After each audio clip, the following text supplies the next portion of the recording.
doing today? My name's Eric. I really appreciate you stopping by to check out my video today. On this episode of Smo'King, we're going to be asking that age-old question, to cure or not to cure? That really is the question. Now, for those of you unfamiliar with curing, it's basically a way to add a different flavor profile to different kinds of meat and to help preserve it longer. Of course, man has been curing meats for hundreds and hundreds of years, particularly before we had, refrigeration.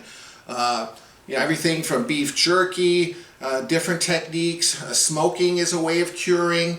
It's just a way to draw out some of the moisture from the meat to prevent bacteria and other harmful things to getting into the meat and spoiling it, and you can store it longer. Now, it's a very basic process. A lot of people are intimidated, especially to try it at home, but I'm going to show you how simplistic it is. And what I'm going to do specifically in this video is we're going to do a comparison. I have two 5-pound chickens here, and one I'm just going to brine in a saltwater solution, very similar to the same solution I'm going to be curing. The only difference is I'm going to be adding 1 tablespoon of this, which is pink curing salt, which has sodium nitrite in it. And that's the key ingredient that helps change the chemical composition of the meat, draw out the moisture, and give it that different flavor. We're going to do a comparison at the end and see if it's really worth it to cure or not to cure. So stick around. Let's get cooking.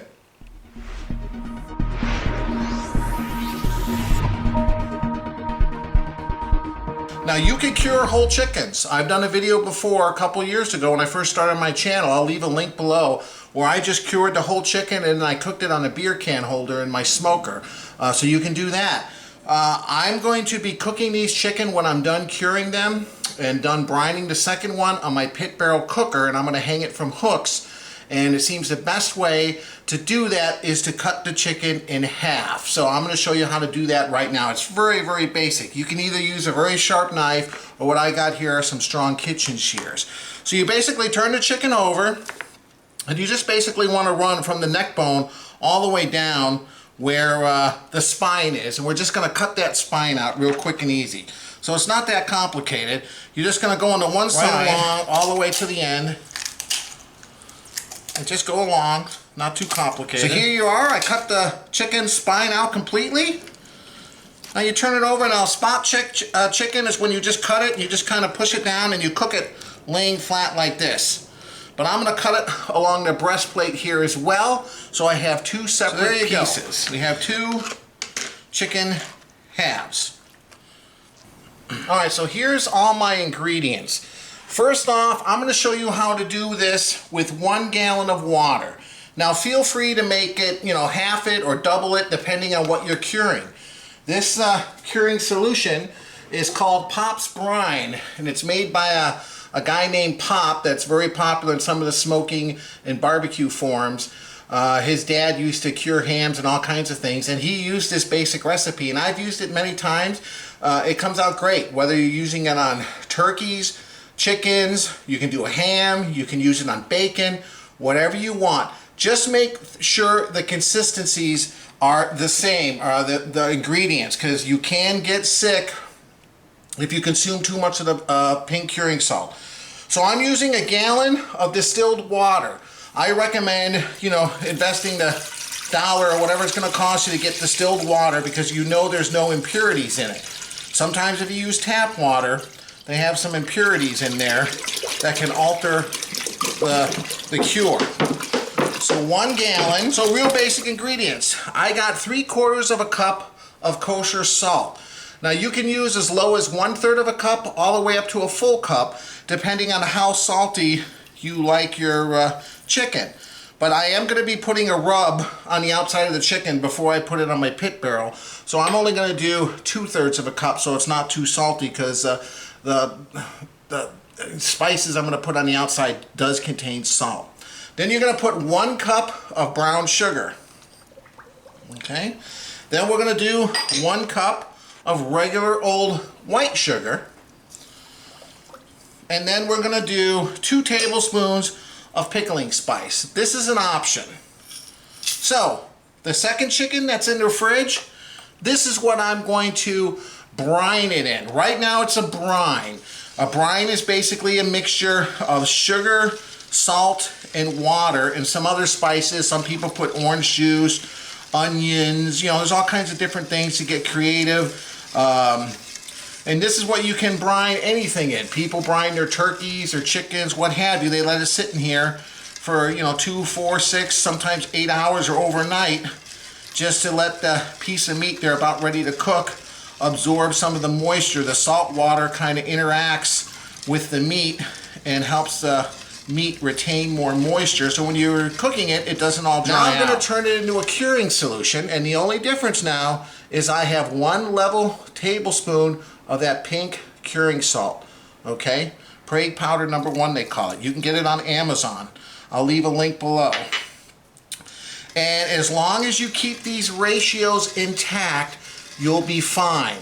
But it's very important not to mess with the ratios. Always use a gallon of water, and per gallon of water, the most pink curing salt you want to put in here is 1 tablespoon. That's it.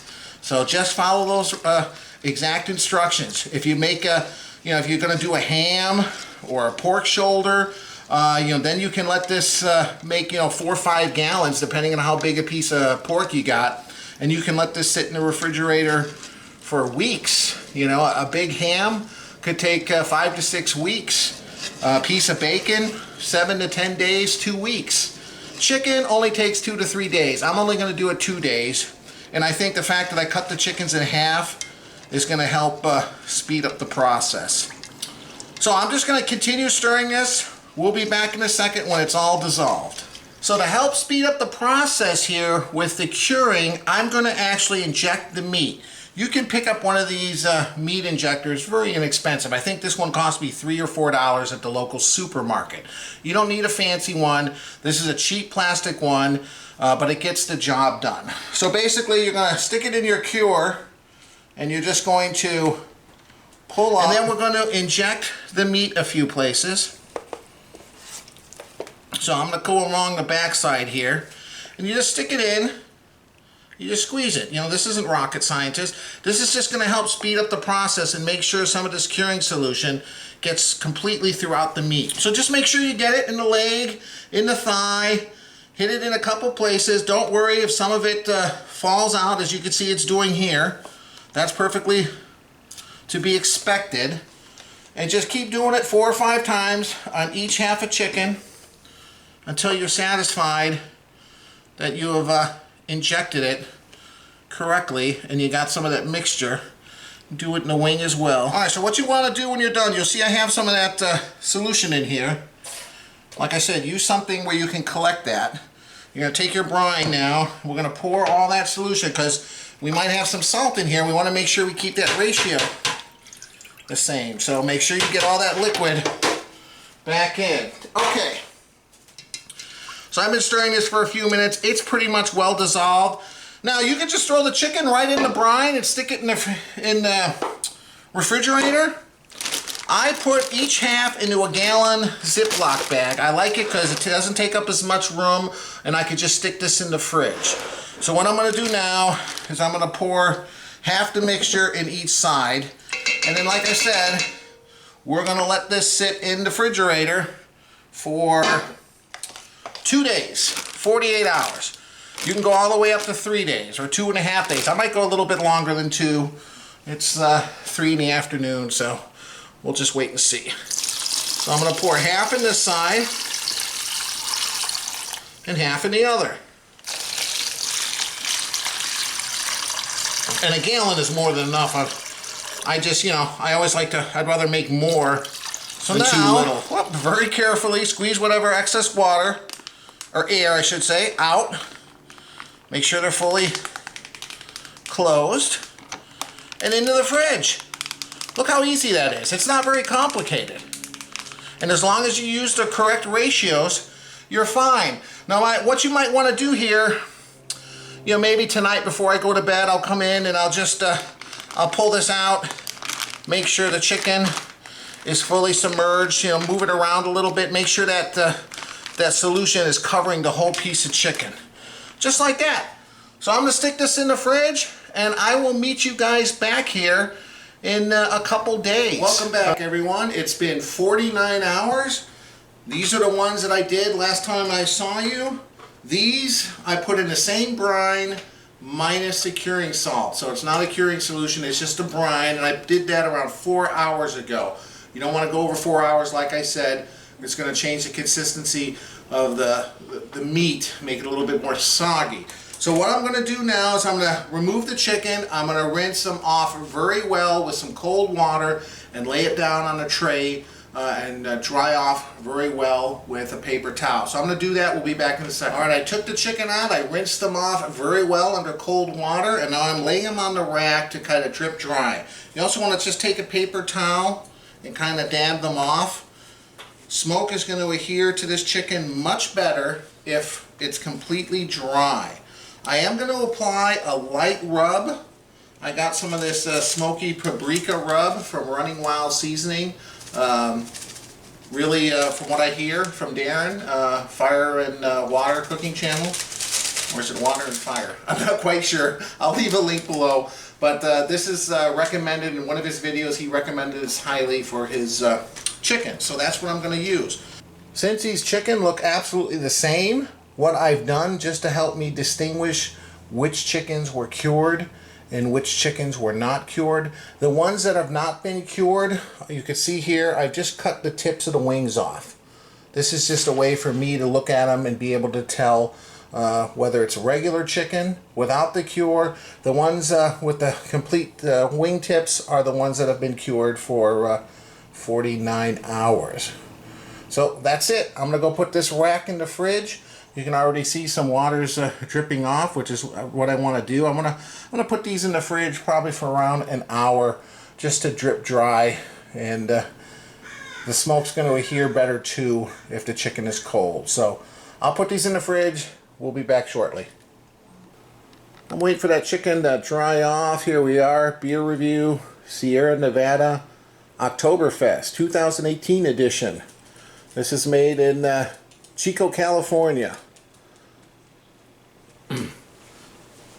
Love this time of year, love the seasonal beers, love Oktoberfest beers. My last video, my sous vide tri-tip and lobster tails video, I reviewed Samuel Adams Oktoberfest. And I did like it, but it was a little sweet after, you know, we're on the second one.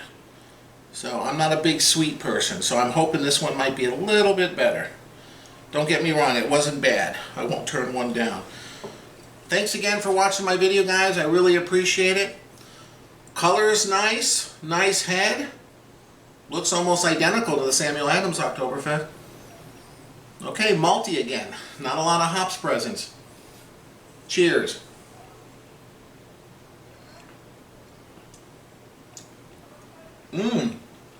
Very good.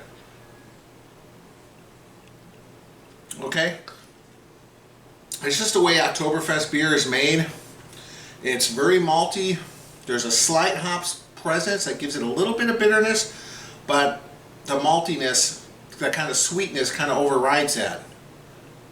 I think I like this one better. Wow, that's good. So I put the chicken in the fridge. I'm going to keep it in there, like I said, for at least an hour. I want that skin to kind of be as cold and dry as possible, particularly on the cured ones. I think the regular chicken is not going to make a difference, but for the cured one, it's better to have a completely dry piece of chicken, make the smoke stick a little bit better. I'm going to go out probably in around 20 minutes, start up that pit barrel cooker, and by the time it's ready, in around a half hour, 45 minutes, that chicken should be ready. So until then, I'm going to enjoy this beer. Thanks again, guys. We'll see you in a little bit. Alright, I've seasoned them up lightly on both sides. Like I said, don't go crazy. I put the hooks through the back part and having the wing rest on top. Pit barrel cooker's just about ready. I'll meet you guys outside. Alright guys, it's been going around 15 minutes. I got a big chunk of applewood and a smaller chunk of hickory. Just gonna throw that on for a little smoke flavor. It's not really necessary, but you know me, I like to put these chickens in. I wouldn't think these would take longer than 2 hours. We'll put 2 on each side here. I'm not even going to put a temperature probe in. I'm just going to let it go probably for at least, I'll let it go for an hour, Then I'll come and I'll do a spot check. We will kind of go from there. Whoops. Look at how beautiful that looks, guys. Getting hungry. All right. Lid goes on. I'm going to go enjoy another beer. I'll meet you guys back, say in around an hour. We'll do a temperature check. We'll see how these look. See you then. All right, it's been exactly an hour. I haven't even checked on it. Looks like there's a nice smoke coming. It is getting dark here, so nighttime is approaching. Whew. I don't know if I'll be able to keep recording out here. I might have to just meet you guys inside. But let's take a look at one just to kind of see how we're looking here. Oh, it looks good, huh? Looks very nice. Color is beautiful. Obviously, it's not done yet. It's dripping a lot of juice here.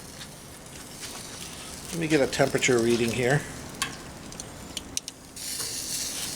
Let's see. I'm just going to stick it straight down. Straight down into the breast just to see where we're at. Okay, we're 139 degrees, so we're not too far off. I like the color. It's looking nice. So I'll just keep it cooking until it reaches around 163, 165 degrees, and we are done. Well, here they are, man. Look at them. Oh, and you know what? The ones over here, these two, they have their wings cut. So those are just a regular old. Just brined for around 4 hours and smoked. And these over here have been curing for 48 hours. You really can't tell the difference. Maybe the brined one or the cured ones are a little bit darker. Yeah, just a slight bit darker. But man, look at this. Perfect. They smell so smoky too. I'm gonna let them cool off a little bit here, let the temperature rise. It wasn't quite at 165, but it was just about there. And then we'll slice into these and do a little taste comparison. Cured versus uncured. Alright, here we are. I sliced it up between dark meat and white meat. This is the regular smoked chicken. No cure whatsoever. This is the dark meat over here, and this is the breast meat. These two over here, same thing. We got the breast meat, the dark meat, but the cure. Now, there might, yeah, there's a little bit of a pinkness you could see here in the dark meat. This is more pink than this. And I guess there's a little bit of a pink tinge to the white meat. Although, you know, I had it in there for 49 hours, so it was just 2 days. You can go up to 3 days, but just to show you, to the average person looking at it, you wouldn't really be able to tell a big difference just by eyeing it. So let me get the family out here and we'll try this and see if we can taste the difference. Alright, here we are with the whole family. My son Kyle, my wife Monica. Hi. Grab a fork, everyone. Now I split this up. You want me to tell you what you're eating or you want to guess? What's what? I got white meat, dark meat, white meat, dark meat. One's cured, one's not cured. Should we guess? So let's start. Let's each to try a piece over here, the white meat. Everyone grab one with a fork. Okay. And, okay, that's a big piece. And tell me what you think. Oh my gosh, amazing. That is so good. Okay, now the dark meat. This is the same bird. So. Wow. And you know I don't like dark meat. That's so good. Can you guess? What do you think? What do you think? You think that's cured or uncured? Cured. Cured? Can I try the other one? Yep, let's try the other one. And then I'll place my Okay, so here's a white piece now of the other bird. Well, I take back my guess. I'm gonna see at the end. The first one was cured. Yeah. And now the dark meat of the other bird. But it's still really good. This one's more smoky. I can tell right off the bat. This one absorbed more smoke. You're right. So the first one's cured and still amazing. I mean, really, really good. Oh, that's good too. Second one is not cured, but it is more smoky. It's more smoky. It's just as juicy, but it's very good. Both of them. Let me try the cured one. What do you think, Kyle? You're right. This is the cured, and this is the regular one. What do you think, Kyle? What do you prefer? Would you prefer to have a cured bird, or I'd probably say this one. the cured? Okay. What Me about too. you? Cured. Although, I have to say it's a really tough decision because although the cured tastes like deli meat, like what you'd expect on a salad maybe. Good sandwiches. The uncured one has that really good smoky flavor, so it really depends on what's important to I think you. the chicken you get at a high-end delicatessen, maybe that they smoke the whole thing, I think it is cured because it certainly has that taste that you don't Like on a Cobb taste when salad. you usually make chicken at home fresh without curing it. It's got a little bit of a Well, guys, sweetness like to it. I would say the cured is a little bit better. If you've never tried it, give it a shot. It's definitely got a different taste consistency, but the regular one is just as good as well. So it's a really hard question to answer to cure or not to cure. I would probably say to cure on certain occasions, not to take away from the regular. Would you agree? Yeah, I agree. Okay. Yeah. I confer. Well, as always, guys, I appreciate you watching the video. If you like what you see, please hit the like button. If you like my channel, please subscribe. Check out the link above. That's my website, ericsmokingbbq.com. And we'll see you next time. Thanks. Bye. Bye. Bye.